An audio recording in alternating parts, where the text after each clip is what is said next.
ötesindeyim. Ne sağ kalabilirim ne de ölmeydeyim. Seni itirdiğim o günde kalmışam. Sanki ağır bir yük altında kalmışam. Ben her şeyimden geçmişim.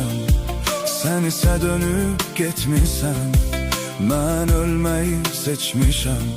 Dönsen belə gecikmişsen. De axı kimin elindəsən? Sen beynimdə, əzbərimdə sən. Gizlətmişəm ən dərində sən.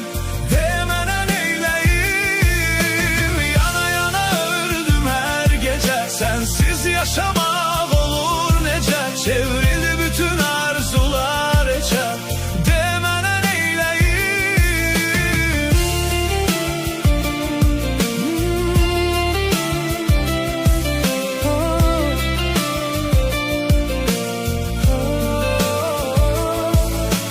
Yokluğun ürəyə tikan kimi batır.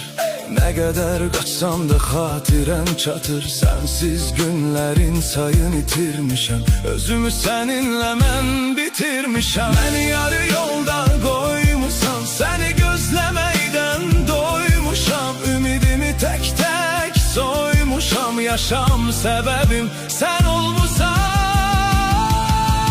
De axı kimin elindəsən? Sen beynimdə, əzbərimdə sən. Gizlətmişəm ən dərində sən.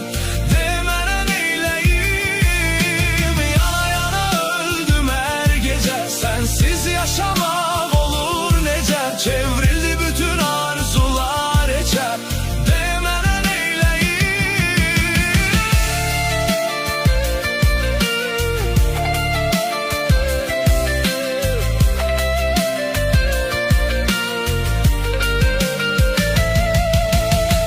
axı kimin elindəsən? Sen beynimdə, əzbərimdə sən. Gizlətmişəm ən dərində sən.